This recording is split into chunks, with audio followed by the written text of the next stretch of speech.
Alright, time to teach you guys some cool tips and tricks about Kazumi. Now the first thing I want to show you that we really didn't have time to touch upon at all in my initial guide on Kazumi is the fact that she has multiple power crushes. She has her 4-2, she has her 4-4-2, but she also has this really cool option which is back 1+2.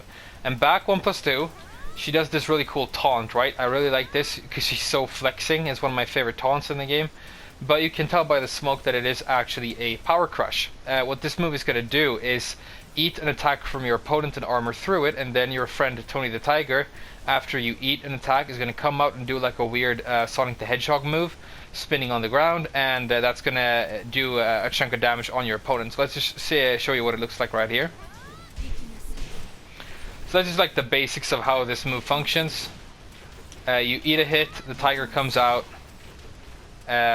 and it looks really, really awesome. I mean, the tiger itself is a little bit weird, how it just teleports around and everything, but it's a really cool move. It's very situational. I wouldn't call it super useful, but I found that the way I do like to use this move, and I think a great way to use it, is that you can actually create some really cool wall splat situations with this move, because it is actually a high damage wall splat. It works especially well if you're able to do some sidewall stuff. So let's try and demonstrate, for example, something you could do with this move right now.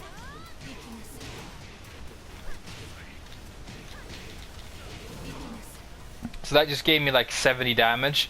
I mean, my opponent is probably very desperate to get out of the wall situation when I'm up here. And so every time you predict that they're going to do an attack, you can just eat through it with this move. And if you're able to get the correct range and you're able to manipulate your positioning like I did there, I did a full sidestep left before a spin move, you can actually get like a double wall splat from this move. Just like I demonstrated, and you might even be able to walk far enough to the side that you can get a full side combo. But that's just a quick option and some really solid damage off of how I like to use this move. I don't really think there are that many applications for it outside of the wall, but it's never a bad idea when you're really predicting offense from your opponent to be able to throw out a massive sort of parry move like this, especially since it has that armor. I think it's really, really cool. The next thing I want to show you when we're here at the wall is that one really cool thing about Kazumi that I think, let's turn off the copy option on Heihachi for now so that he doesn't attack us. One thing that I didn't talk about is the fact that I think this is completely new for FR. When you fly with Kazumi, she actually has a new option in the shape of back 1+2, and back 1+2 is this cool little throw where she chokes her opponent and then gives them a palm slam. It looks like this. You can tell that that's a very, very slow move, and so it's not something you can just do like out in the open. It's not going to like yield you a lot of results because of how slow it is, but you can actually create some really interesting tech traps with this move. And this is advanced Kazumi stuff, and you know, something that I suggest that you start worrying about when you're already pretty good with the basics of the character, which shouldn't take you long because the basics of the character is basically this move and this move. But let's try and demonstrate how you can create a tech trap for a cool wall splat with this option. So say for example I'm setting my Heihachi opponent here to tech off of the knockdown, and then I'm going to wall splat him. I'm going to do a forward 3, which is like normally if I was to wall combo against Heihachi at this range, I might do something like this. Very solid damage, some of the best damage, you know, Kazumi can get at the wall here. But if I just don't do the follow-up, I just do the forward 3 and fly, and then set up this tech trap throw, Heihachi is very liable to simply think that I'm trying to do a combo. He's probably just going to tech up as normal, and I'm able to catch his tech with the throw setup. So that might look something like this. And that works really, really well, and it's super cool when you get it. One problem with it being that if at some angles, like you said, like you saw happen right there, he didn't actually get wall splat by the throw because it's a little bit situational, so you got to get a feel for it. But I think if I migrate a little bit to the right here, for example, yeah, I'm able to do it, and I can do a combo. Let's see if we can give you an example of a combo that might be good after this. Okay, let's go a little bit further right.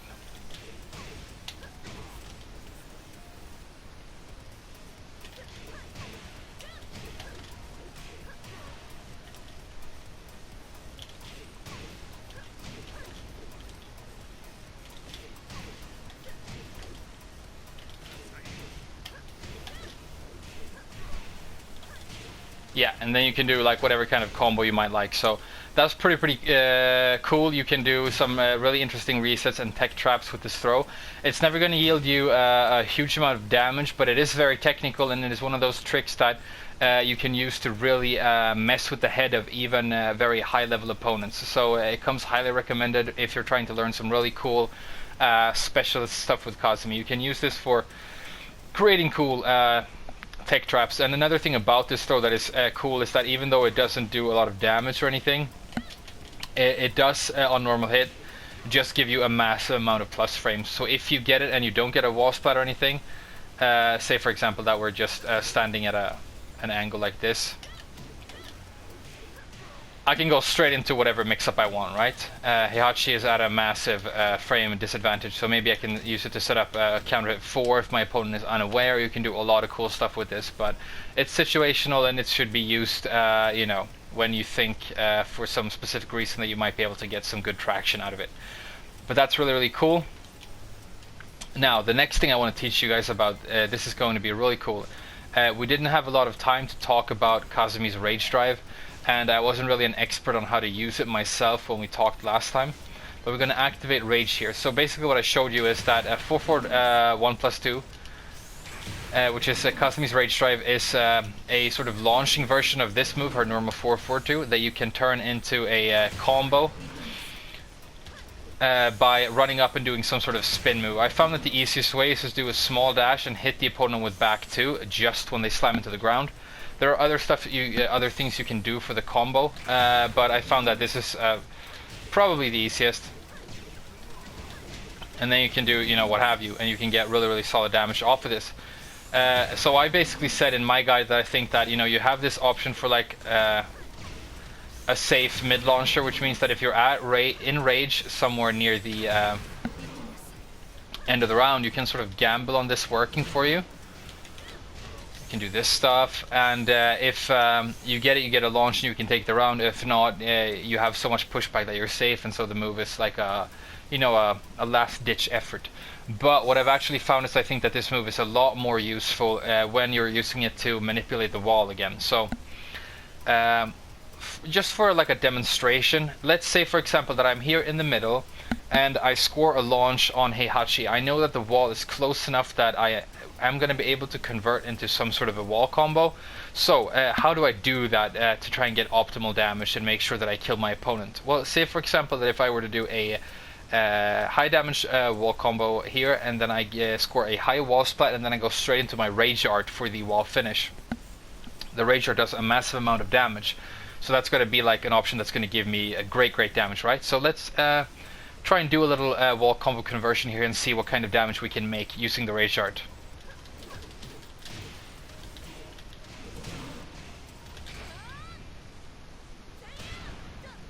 Okay, so I did a high enough wall spot that I was able to connect to the Rage Art, and that's 13 hits and 76 damage. That's very solid, but I have a feeling that we might be able to go higher, so we use the Rage Art as our finisher. Say for example that we were to just ignore the fact that we have the Rage Art option, and we utilize the fact that when we're in rage our moves already do a boosted amount of damage. If we just do a long normal combo with more hits, maybe we can cream out more juice out of the combo without using the Rage Art. So let's try and see what happens if we convert the same combo we did earlier into a normal wall combo and see what kind of damage we get.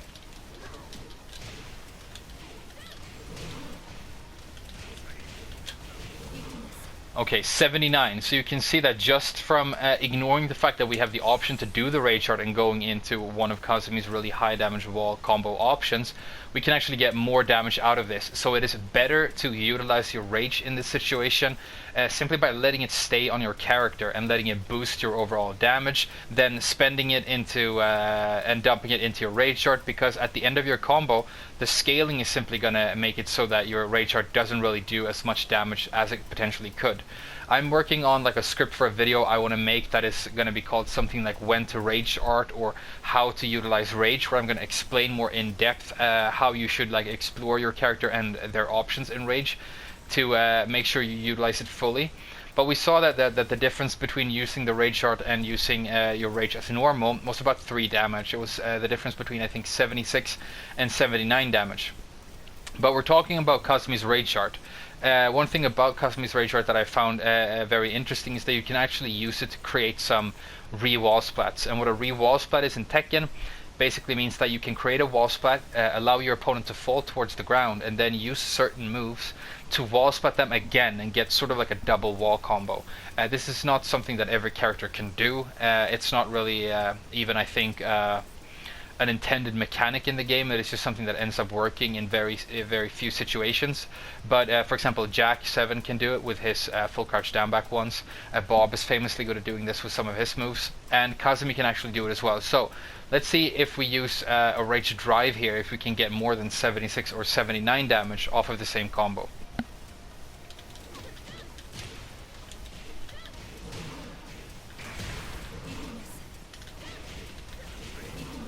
Alright, so you can see that the difference between using a Rage Art, using a Rage as normal, and using a Rage Drive from the exact same launch into the exact same setup can be absolutely massive. We went from 76 damage to 94 damage, and that is such a huge difference. I mean, in a clutch situation in a match where you're trying to close out with a combo, that is a huge difference, and you really need to be aware of your options. And so when you're getting into doing normal Kazumi combos and you're getting very comfortable with those, a big tip that I want to give you is learn how to use her Rage Drive or her different Rage options to get the most out of your combos, because that damage that I just did was absolutely massive off of not a very big launch at all. Alright, another thing I want to show you about this Rage Drive is that you can actually use it similarly to how Leia or Paul or Feng might use their Rage Drives to create wall splats from a really long distance. So say for example that I launch my opponent out here. See, I actually cause a wall splat with that move. Problem being that I'm so far out with Kazumi, and she has so much recovery on this move because she's doing the Pokemon thing where she's like, you know, I choose you with the arm. So she doesn't have enough speed that she can run up and actually do a follow-up, right? But this will actually work if you are closer but not too close to the wall, simply because you can cause another sort of resplat situation using the massive range of Kazumi's down forward 1. So let me try and illustrate what it is I mean. Say for example that we were a little bit closer to something like this.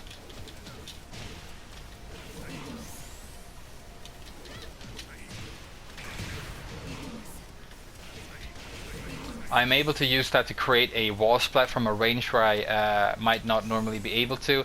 I can then use my down forward 1 and create a wall conversion off of the Rage Drive. So that's another good option for how you can manipulate this Rage Drive and especially use it not maybe necessarily as a launcher, but as a tool inside a combo to get a lot of damage. So great tool, and obviously, you know, if you get the hit, and normally you gotta, just like I have to practice the timing on this thing because I'm not getting the launch consistently enough. You can just get the launch normally and do some really cool stuff with this Rage Drive. I really underestimated how useful it is, and these days I am using it a lot when I'm playing online. So yeah, that's just a quick demonstration of how you can use the Rage Drive. Again, maybe I can just show you the resplat situation again and sort of explain a little bit about what I did. I just did a combo. I used my normal Tiger Uppercut for like a high wall splat conversion tool. I then resplat with the Rage Drive, and then I just do my normal wall combo. I did a 2-1 into a 1+2, which is like a normal wall combo option for Kazumi, and it works a lot easier if you do 2-1 and then you buffer the 1 and then you just press 2 for the 1+2 ender. It's a lot easier to do her wall combos when you do proper button buffering.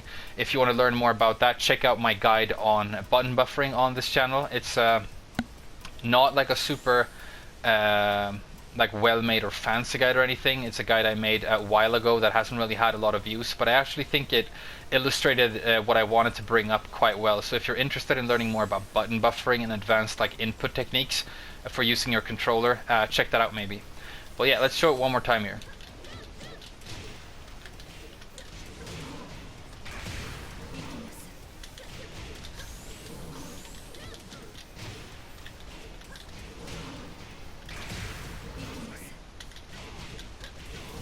There we go. 94 damage. Absolutely massive, and you might even be able to do more. Alright, so let's turn off Rage and let's talk about another advanced and cool Kazumi concept that we haven't touched upon before. Kazumi has this move that we just use for our wall combo, which is 2-1. It's sort of like an alternative but slightly slower jab poke string than she has. It's actually kind of solid for the amount of damage and range that it has, and I would actually recommend using this as a poking tool. I haven't really been using it for that, but I think it's actually really solid. But one of the reasons this move is interesting is if you look at Heihachi after he gets hit by the second hit here, he sort of spins away at an angle, and now I'm sort of facing his side. This forces this weird sort of knockaway thing and creates an angle. And because of the way like character models work in this game, if you are able to land this move after a deep sidestep to your left, you can actually create a forced situation where you get your opponent's back. So say for example that I was up here and I predict that Heihachi is going to do a jab that I want to sidestep, and I do a very deep sidestep left. Let's try it again. I can use that to actually get his back. And I just did a back throw there for the attack on the back, because that does a guaranteed unbreakable 50 damage. So in addition to the 20 damage I get right there, that's 70 damage, which is more damage than Kazumi normally gets off of a whole combo. So this is like a very cool Kazumi concept that if you get really good, you can start utilizing a deep sidestep left, learning like what kind of stuff you need to do, like how deep it needs to be, what kind of timing you need to have to get the back, and then what kind of guaranteed stuff you can actually do when you get this back. Because if you look at the hit stun that Heihachi is in right here, he's still like leaning backwards long after my recovery frames have ended, and so I'm pretty sure that you can get some really interesting guaranteed stuff off of this. And in that sense, after a deep sidestep left, this very fast 2-1 move can actually be considered in ways a little bit of a launcher. That right there, if that turns out to actually be a guaranteed combo, again, I haven't explored the frame data of this move yet, so I can't say for certain that is. But if it is, this is a very high damage, like 70 damage launcher, you know, for a combo. That is super fast, and it's potentially an extremely powerful move, albeit situational. Yeah, so something that I'm going to spend time with going forward is trying to explore what kind of guaranteed options you might be able to get after you connect with a 2-1 after a deep sidestep left. Very interesting stuff. Okay, so what else did I want to talk about in this tutorial or in this little advanced guide that we're doing that we haven't talked about yet? I think we should actually change stages for a little bit now, because I want to show you some interesting combo options that I've discovered over the last couple of days. I talked a lot about in my initial Kazumi guide about how her optimal combo uses this back forward 2-1 string that I don't like, because I think it's way too long, way too stale, and it doesn't really allow for any kind of conversions, and so it's not a favorite of mine at all. And I've always been trying to find options for how I can combo with Kazumi and not have to use that option. So the option that I'm talking about is the one that you usually see people use, and it looks like this.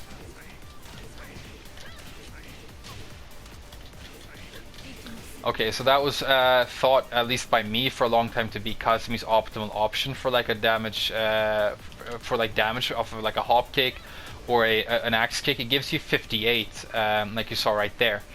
And so what I've been experimenting with is like maybe I can sacrifice just a little bit damage but get a combo that I think feels more ergonomic, feels more convertible, is going to work when I want to convert off of the wall, or I want to break walls, or I want to cause, you know, floor breaks or whatever. So what I did a lot was I would do stuff like spin right away with a forward 4 and do that conversion. So that's 55, that's 3 less damage, which is a significant enough disadvantage. You know, 3 damage is more than you think, and I didn't really like that, so I started exploring other options. I found this.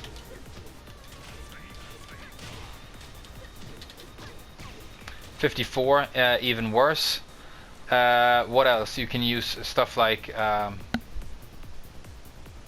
what else can you use that might be good options here? Well, let's just get to what it is I want to show you. So I discovered that, you know, she has this new spin move that I think is completely new for FR, I'm pretty sure, the 3-1. And I absolutely love this spin move because this is like a classic Tekken spin move for Tekken 7 right now. It's a mid-mid. It doesn't have this like weird thing where she's locked into a long string and she's walking forwards. And so I thought this might be a much nicer option for combos. And so I thought, what if I can just go directly into this and create a combo? And so I started doing this combo.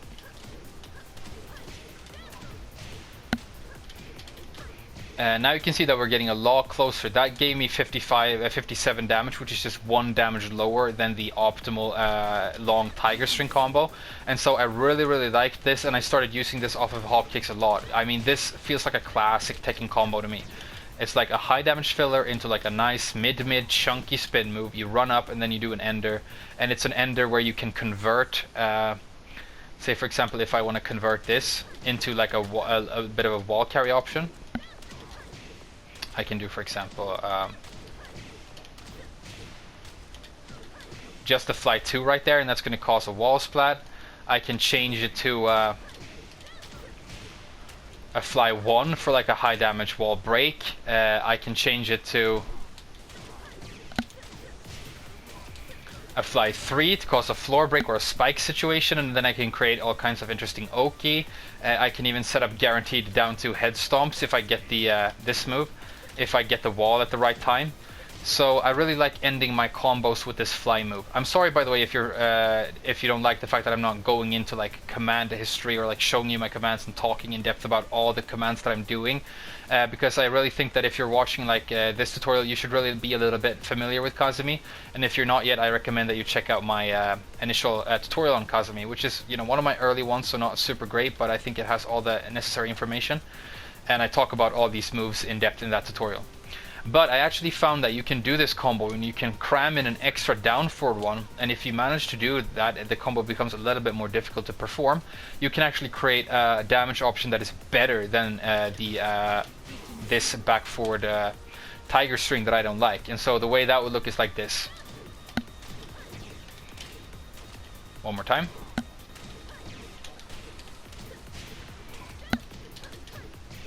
Okay, so you can tell that that final hit barely hit. It was very on the very edge of Heihachi's hitbox, but I've been practicing this and now I'm able to get it quite comfortably most of the time. And so I whiffed it right there. It's not super hard, it's just a kind of like a timing thing for when you need to start running. Right? And 60 damage off of a hop kick is like the first time I've actually been able to hit 60 damage off of a hop kick with Kazumi. And I think 60 damage is like where a combo can officially be considered solid damage off of a 15 frame launcher. I would like to get 60 damage. Is where I feel like, okay, I've done a solid amount of damage and I haven't wasted my launch. And Kazumi has kind of low combo damage, so that hasn't really been possible. But using this option, it actually allows me to create not only an optimal damage option, I'm not forced to use this awkward spin move and this awkward ender that I don't like. And so I just wanted to tip you guys off on the fact that she has this option, and this is going to work just as well off of the axe kick as well.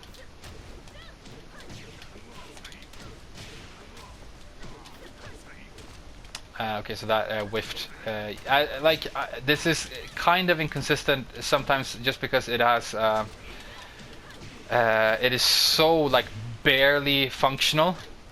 I got it right there, but 68 damage off of the axe kick is really good. So what I recommend you do is like, especially when you're doing, because of the hop kick, this isn't that hard at all. You can probably get it quite easily with just a little bit of practice.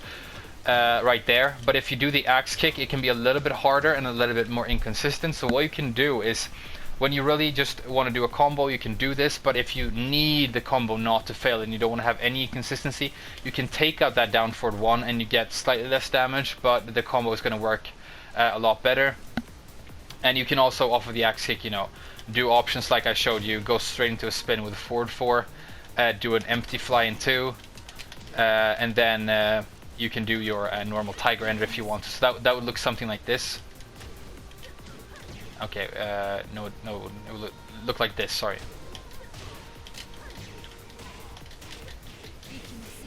Another solid little damage option there for your axe kick. You can also do the alternative ender with the fly 4-2, which does the exact same amount of damage.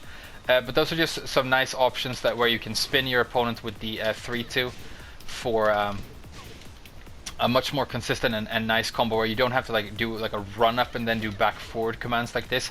I mean, the combo isn't hard to do. I can pull it off every time at this point. I just do not like it for so many reasons. I feel like nervous every time I have to do it, that I'm somehow going to mess it up. And like I said, I'm not able to convert into the wall. The best you're going to get from a long range is like you can get a guaranteed running to, which really isn't that huge, especially not at the end of the combo where your combo is subject to a lot of scaling. Okay, so I think that might have been it for some advanced cool tricks I wanted to teach you guys with Kazumi for now. Let me just have a quick think about if there's anything that I'm forgetting. I maybe didn't mention the fact that her down back 1+2 is a great move. I didn't talk about this at all in my initial tutorial, I think, and this move is actually really amazing. It's kind of like a backswing blow. You can see it has a minor evasive properties, but it's just a very chunky mid, and the great thing about it is the down 2 becomes completely guaranteed. So much like her 3-2, it's just another situation where Kazumi is able to create a guaranteed punch stomp for really good damage. And so I like this option, especially when I predict that my opponent is going to be aggressive with something like maybe a hop kick or a jab at the beginning of the round. You can evade that with the down back 1+2, and you can collect this guaranteed down 2 for some really solid damage, and I think that's absolutely beautiful. Anything else? No, I think that's go. Oh, okay. One more thing, a little bit of a setup I wanted to show you, because the only reason I want to talk about this is that we talked about it briefly in the video where I grinded through the green ranks with Kazumi. There's a setup you can do because she has this string, right? It starts with the down back 2 with the 3 lows, and this is like quickly becoming a notorious string with Kazumi. People are really annoyed when they get hit by multiple lows like this. So after this first down back 2, people are very liable to start ducking, trying to predict and block the other lows. And so a little mix up that you can do is the down back 2-3. This is down back 2-3 is a nice little low string. The initial down back 2, if you look at this, actually has some very impressive range and some very impressive crush properties. So this is another move that I really underestimated in my initial tutorial. I think this is actually extremely solid. And you have the option to mix up the low right there, but if you want to do any kind of a mid, because your opponent is very likely, especially online, to start ducking after this initial down back 2, is to just do the down back 2 and then you do your mid of choice from while standing, and you can get some really solid damage. This option that I like to do is while standing 1-2. This is Kazumi's while standing 12 frame Punisher, and you can see that this is a massive amount of damage and a knockdown for only 12 frames. It's one of the best highest damage while standing Punishers in the game for how much damage it does and how fast it is. But obviously you can do all kinds of stuff. You can do like a hop kick from down here and then do like your new 3-2 combo. You can do stuff like, if you really want to go balls to the wall, launch them with the while standing 2, and you can get some really solid mix-up potential off of this move. So I think this is an underestimated mix-up tool that you can really use, and it's gonna work. Another one of those mix-ups, much like the tech trap I showed you earlier, that is actually gonna work on people who are good at the game. Like the more they are familiar with Kazumi's moveset, the more likely they are to get mixed up by this. An interesting thing in Tekken is like, if I'm playing a character who has no idea about the fact that Kazumi has another low after this low, or the fact that she can just stop doing that and then go straight into a mid, I'm not able to mix my opponent up, because you can't mix an opponent up when they don't know that they're being mixed up. They have to be aware for it for it to work in a way, which is kind of like a layered little bit of a mind game. But if my opponent is just completely oblivious to that, obviously he's still in a dangerous situation when he's being mixed up. He might not even be aware that he's in a disadvantageous situation, but I can't, for example, force him to duck using this move if he's not aware that he might be about to eat another low, which is what I was trying to say right there. Alright, so that's it for this little advanced tips and tricks on Kazumi. Let me know if you enjoyed it. One thing I didn't do here is I didn't show you balcony breaks and floor breaks and stuff like that, which might be an interesting section to do at some point. So maybe we should do that. I haven't talked about this move either, but I don't really have to because it's not all that good in my opinion, but it's kind of cool. But yeah, maybe I'll save that for a third video. Who knows? I hope you enjoyed it. I hope you learned something. I hope you're having fun with Kazumi. I'm learning to love her more and more. She's one of my favorites in this game, and I'm going to be doing more stuff on her in the future. But for now, thank you very much for watching, and I'll see you guys in the next video. Bye bye.